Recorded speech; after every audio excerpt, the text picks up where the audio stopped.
이렇게 진행이 되기 위해서는 제가 지금 인사 말씀 제 이야기 하는 것보다는 아마 원래 계획된 그런 일정들이 있었을 것인데요. 저도 또 그 일정대로 한번 들어도 보고 느껴도 보고 싶은 마음 간절합니다만은 제가 또 3시에는 또 출발을 해서 또 지역구에 좀 일들이 있어서 내려가다 보니까 오늘 이렇게 충분하지 못한 이런 오늘 대화 시간이 이렇게 되는 것 같습니다. 제가 좀 복잡합니다. 요즘 지금 아까 우리 김태훈 변호사님께서 맹비판을 하신 그 심재권 의원이 2014년도 4월달에 그 대표 발의하신 북한 인권 증진법안에 저도 공동 발의자로 이름을 올렸습니다. 또 2013년도 11월 4일날 북한 주민 모자복원 지원에 관한 법률안에 대해서도 저도 또 공동 발의를 했던 입장인데 오늘 와서 보니까 그렇게 잘못된 법안에다 제가 공동 발의를 했는가 싶었을 정도로 그 새누리당 법안도 잘못된 법안이라고 아까 오늘 한참 지적을 하셨는데 더군다나 우리 새정치민주연합에서 당시 발의했던 그런 법안은 뭐 더 말할 나위가 없겠죠. 그래서 저도 거기에 발의를 했던 입장인데 지금은 저도 그 새정치민주연합 현재는 더불어민주당으로 당명을 바꿨습니다만은 거기에 탈당을 해서 지금 국민의당 창당을 추진하고 있는 그런 그 입장에 있습니다. 또 개인적으로는 그 제 막내 동생 그 유재길이라고 있습니다.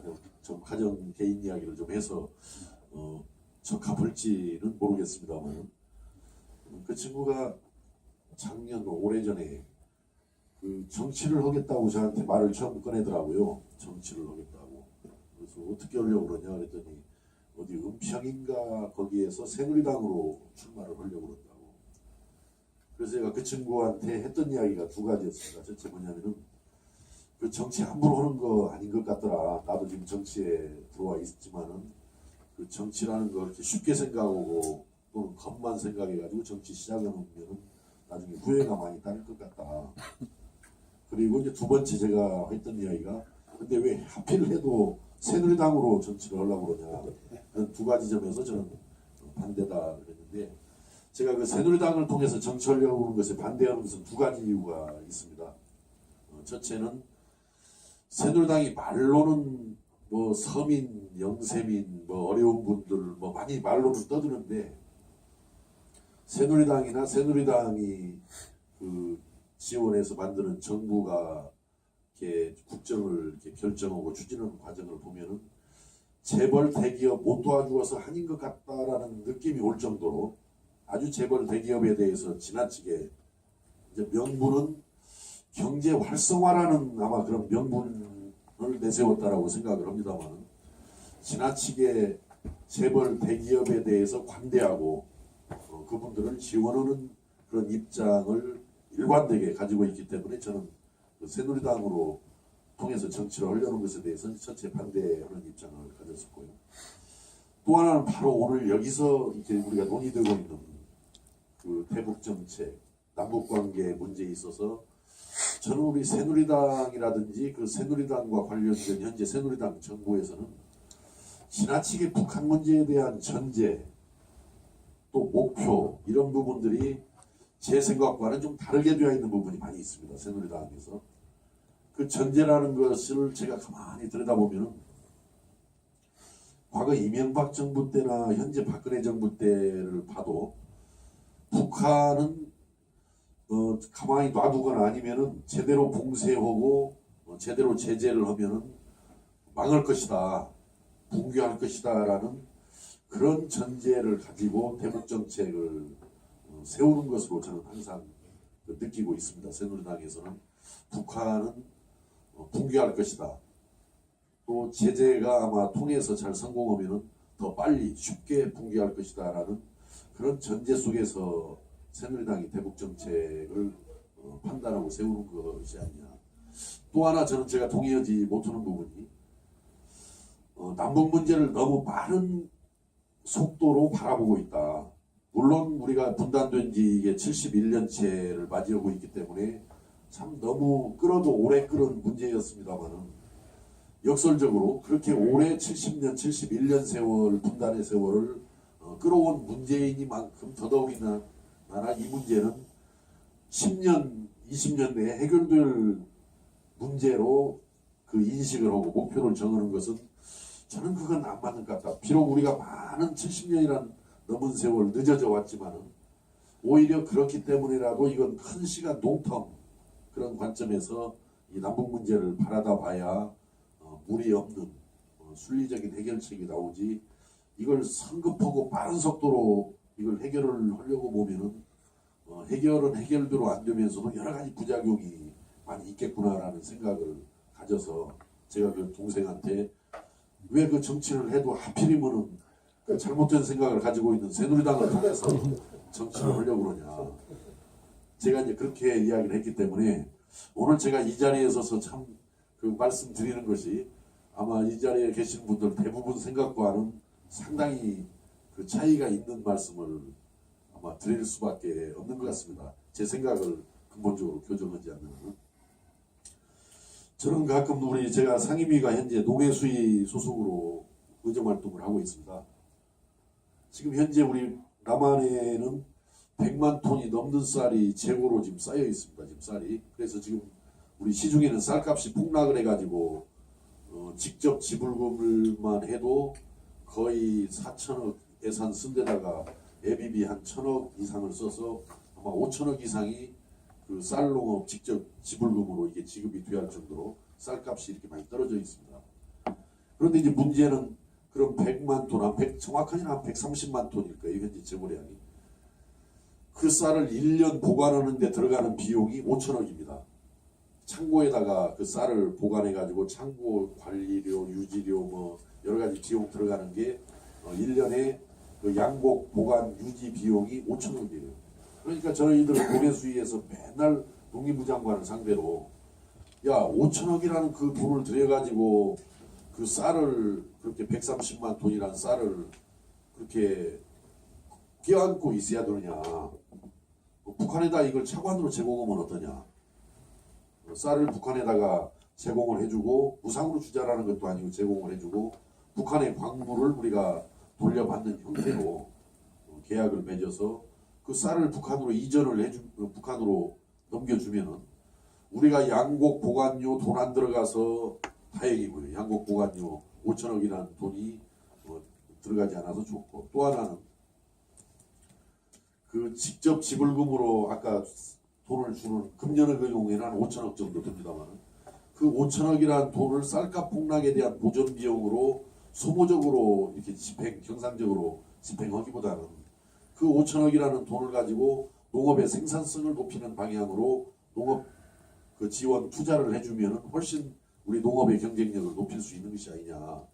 왜 이 정부는 북한에 대해서 쌀을 주지를 못하고 또는 안 주거나 주지를 못하고 많은 그 거의 어찌 보면 양쪽 돈 합쳐보면 한 1조라는 돈을 그냥 제가 보기에는 소모적으로 이렇게 집행을 해버리고 만단 말이죠. 그래서 저는 항상 그 문제가 나올 때마다 과연 우리가 그 남북 문제를 이렇게 풀 때 북한이 식량 문제로 굉장히 고생을 한다라고 그러는데 또 우리 대한민국 농업인들의 어떤 생존권도 관련이 됩니다. 이 쌀값 문제가 있기 때문에 왜 이 문제를 제대로 풀어내지를 못하고 있을까? 왜 이 쌀 문제를 하나 우리가 제대로 못 풀어내고 있을까? 또 한편으로는 그런 쌀 문제마저도 하나 제대로 못 풀어내는 분들이 특히 박근혜 대통령이나 또 새누리당 이런 분들이 과연 북한 인권법을 통해서 북한 인권을 진지하게 걸어놓는 것이 과연 진정성이 있는 그런 마음을 가지고 있는 것인가? 진정으로 북한 주민들을 위하는 생각 때문에 북한 인권법을 걸어놓은 것인가? 저는 거기에 대해서는 아직도 잘 해답을 솔직히 잘 못 찾겠습니다. 그 문제에 대해서는. 그래서 북한 인권법을 주장하는 박근혜 대통령, 또 박근혜 대통령을 모시고 이러는 전국 관료들, 또 새누리당에 있는 여러 의원들을 포함한 새누리당이 진심으로 북한 주민을 위하는 것인가 아니면 북한 정부를 압박하기 위한 그런 일인가 여기에 대해서도 조금 어느 쪽에 더 생각이 깊은 것인지를 솔직히 제가 지금 결론을 못 내리고 그러고 있습니다. 그래서 저는 뭐 이제 오늘 좀 더 자세하게 여러 가지 그동안의 경과 문제라든지 오늘 또 그 올바른 북한 인권법 문제에 대해서도 듣고 또 오늘 오신 또 귀하신 손님분들 말씀도 좀 더 듣고 하면은 그런 제 생각을 정리해 나가는데 좀 도움이 되겠습니다만은 대표적으로 제가 18대 국회 때 그 당시 그때 국방부 장관이 김태형 국방부 장관이었던가 그랬을 겁니다. 제가 그분한테 대정부 질문에서 북한하고 전쟁하면 이길 수 있느냐 없느냐 자신 있냐 없냐 그랬더니 이길 수 있다라고 대답하더라고요. 북한하고 전쟁하면 이길 수 있다라고. 그래서 참으로 다행이다. 이길 수 있다라고 그러니까 그건 다행인데 어떻든 제가 볼 때는 지금 현재 우리가 북한을 전쟁을 해서 무찌르고 이겨가지고 통일시키는 일은 우리 누구도 아마 원하지 않지 않습니까? 이 자리에 계신 분들 아마 한 분도 북한을 우리가 전쟁에서 이겨가지고 통일을 시켜서 북한을 해방시켜야겠다라는 생각을 가지고 계신 분은 이 자리에 계신 분들은 저는 안 계신다고 생각하는데 그런데 저는 저마저도 속으로 어떨 때는 이번에 북한 핵개발 문제를 보면서 느낌이라든지 또 북한이 최근에도 여러 가지 도발을 많이 보였습니다만 그 도발을 보면서 느낌이 야, 저 사람들 진짜 꼭 저렇게 참고 우리가 견디고만 가야 될 것인가? 저거 한번 그냥 후닥닥 전쟁이라도 한번 일으켜서 속전속결로 그냥 초토화시키고 통일시켜버리는 것이 시원한 결과가 아닐까 하는 생각이 들 때도 있어요. 들 때도 있는데 그 생각이 잠시 들다가도 아니지. 우리가 전쟁을 해서 비록 결과적으로 우리가 이길 수 있다 하더라도 또 우리가 입는 피해, 또 북쪽에 있는 북한 주민들까지 입게 되는 여러 가지 피해를 예상하면 어떤 일이 있어도 우리가 설사 전쟁을 해서 이길 수 있다 하더라도 이 전쟁은 피하고 가야 될 일이다. 이것은 누구도 의심하거나 부인할 수 없는 대전제고 대목표다라는 그런 생각을 가지고 있습니다. 그래서 저는 사실은 아까 그런 생각이 들어요. 저도 사실 여기 오기 전에 제가 우리 보좌관한테 좀 제가 가서 이야기할 거 뭐 좀 정리할 자료를 마련해달라고 해서 물어봤어요. 동독과 서독 과정에서는 그때 서독에 동독 인권법이 있었어 없었어 그랬더니 아까도 여기 우리 김태형 변호사님 설명에 나와 있는 대로 없었습니다. 그 서독의 북한 인권법이 지금 현재 거론되고 있는 법이 없었어요. 그래서 과연 지금 현재 내용을 떠나서 북한 인권법을 제정하느냐 제정하지 않느냐가 그렇게 중요한 문제일까? 형식적으로 솔직히 그런 생각이 있어요.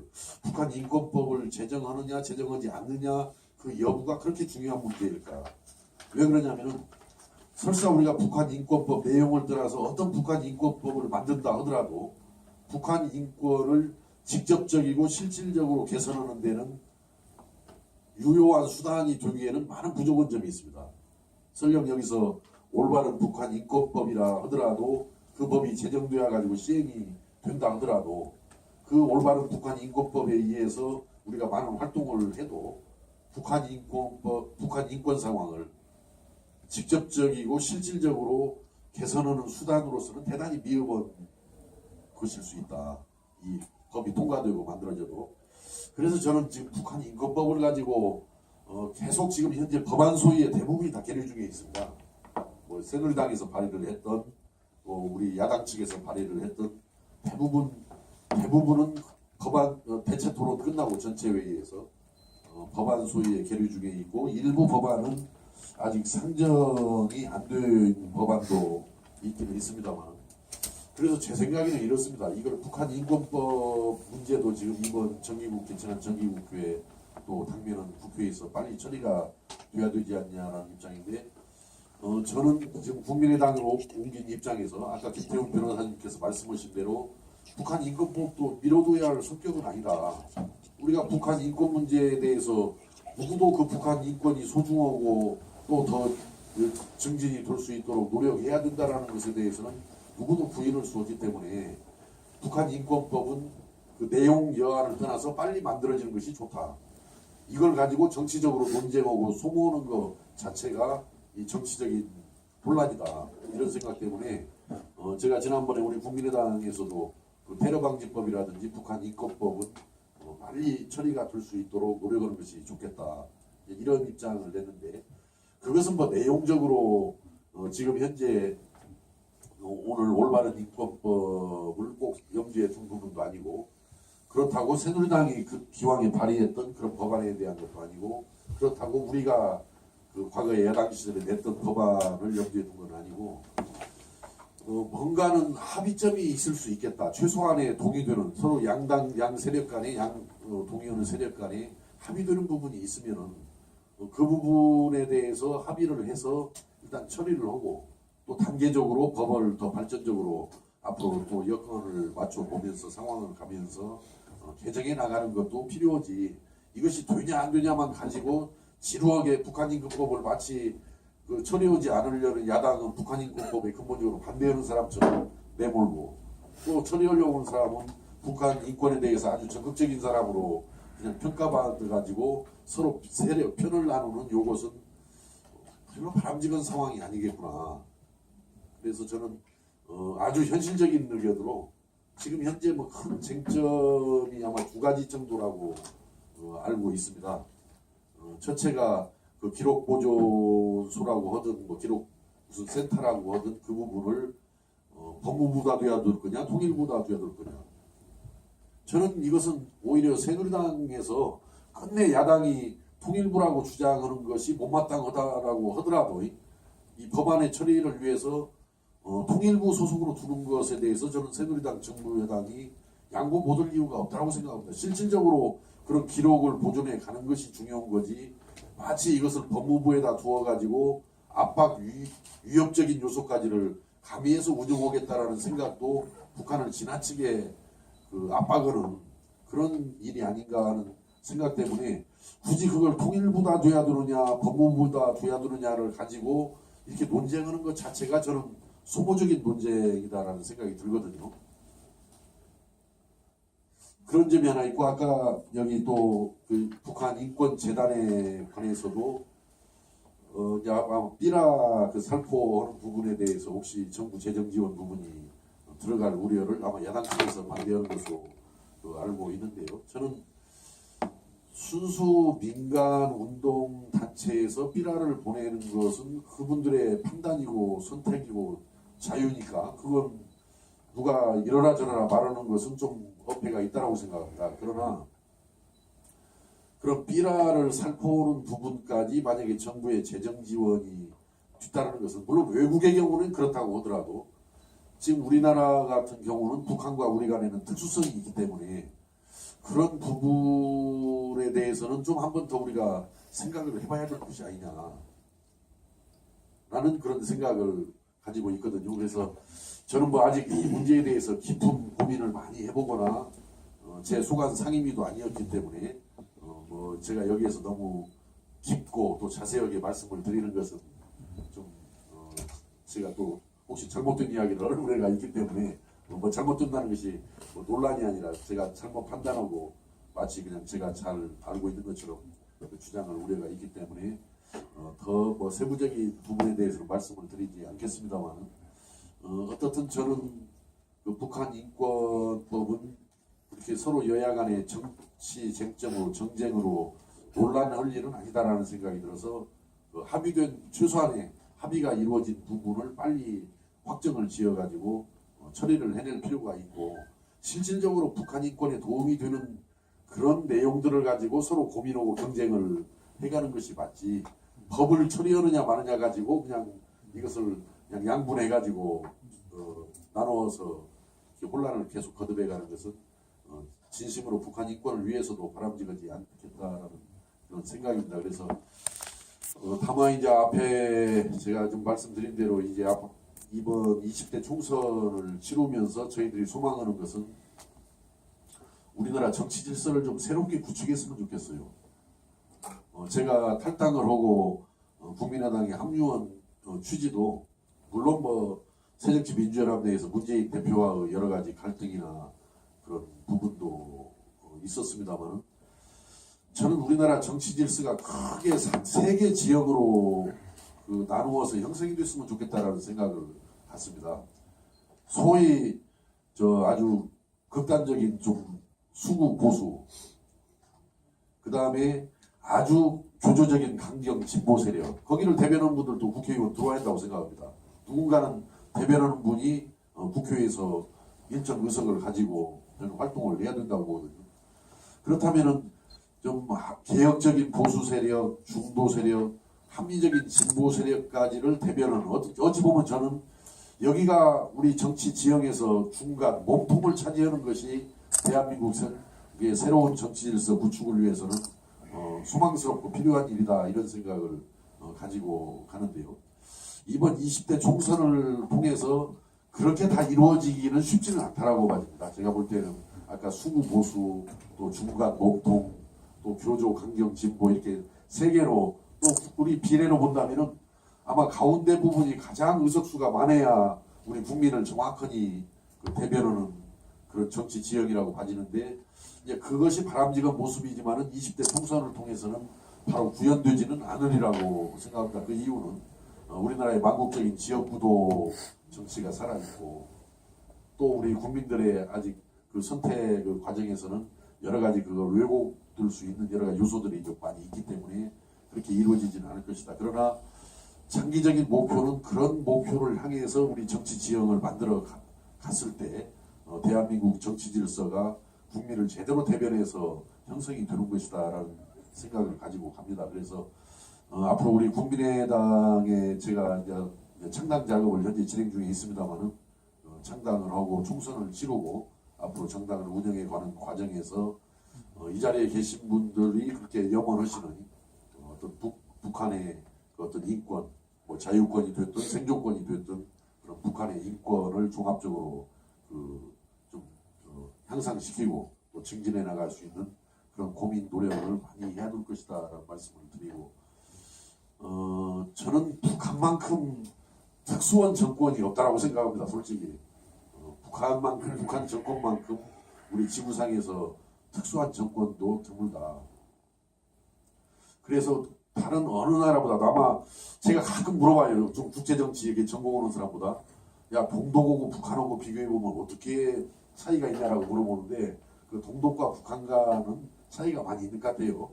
지금 동독 출신 메르켈이 지금 통일 독일의 총리로서 아주 세계적인 지도자로 평가를 받고 있는데, 과연 우리나라는 그러한 일이 통일이 된다 하더라도 가능할 것인가라는 생각이 들 정도로 이 북한 정권의 특수성에 대해서는 저도 깊이 느끼고 있고 생각을 가지고 있는데, 어떻든 이 법 문제도 중요하겠습니다만 이 법을 떠나서 뭔가 우리가 이 대북 문제의 어떤 그 목표와 기조와 또 세부적인 정책들을 어떻게 세워서 일관되게 이걸 끌고 갈 수 있을 것이냐. 그리고 한 가지 꼭 좀 제가 여기서 말씀드리는 것은, 다른 많은 정부의 정책도 그렇지만 정권이 바뀔 때마다 바뀌어서 저는 안 되는 분야가 딱 두 가지라고 생각합니다. 나머지는 그 정권의 지향과 입장에 따라서 얼마든지 또 바뀔 수도 있다고 봐지는데, 저는 교육 문제하고 대북 문제, 이 두 가지만은 정권의 교체와 상관없이 일관성을 유지하고 가야 효과가 있고 성과를 낼 수 있는 분야가 이 남북 문제, 통일 문제고 이 교육 문제라는 생각을 가지고 있는데요. 특히 지금 우리 남북 문제, 대북 문제도 정권이 바뀔 때마다 그 정책의 목표와 기조가 흔들리면서 더 이 상황을 개선시키기는커녕 계속 혼란을 되풀이하는 이런 문제가 있기 때문에, 그 대북 문제와 교육 문제를 다루는 데는 저는 나중에 헌법을 개정해서라도 독립위원회로 좀 만들어가는 것이 좋겠다는 생각이에요. 예를 들어 핀란드 같이 국가교육위원회를 두어가지고 정치권으로부터 여야로부터 중립적인 국가교육위원회가 흔들리지 않는 그 교육정책을 수립하고 집행하듯이, 이 남북 문제도 저는 뭐 통일부를 과거는 뭐 부총리로까지 승격도 부총리급으로 했지만 그것도 중요하지만은, 뭔가는 여기도 독립된 좀 위원회로 좀 만들어가지고요, 여야 정쟁에서도 좀 자유롭고 해서 가는 것이 소망스럽지 않느냐, 이런 생각인데, 제가 그냥 어줍잖은 뭐 생각에 또 별로 잘 알지도 못하는데 이렇게 좀 많이 떠들었습니다. 그래서 앞으로 제가 총선 잘 치러서 다행히 당선되고 나면 그 이후에 한 번 더 초청을 해주시면은 정말 자세하게 좀 여기서 교육도 좀 한번 받고 또 제 생각 중에서 잘못된 부분이 있으면 또 교정을 하면서 진정으로 북한 인권이 향상될 수 있고 또 남북 문제에 대한 진전도 가져올 수 있고 또 우리가 바라는 궁극적인 남북 간의 평화 통일을 이뤄낼 수 있는 그런 여러 가지 생각과 지혜를 배워갈 생각입니다. 오늘 저는 그냥 이 정도 마치고 제가 그냥 더 말씀을 듣지 못하고 떠나는 점에 대해서 무척 아쉽게 생각하고 송구스럽다는 말씀드립니다. 자, 이 의원님. 잠깐만, 예.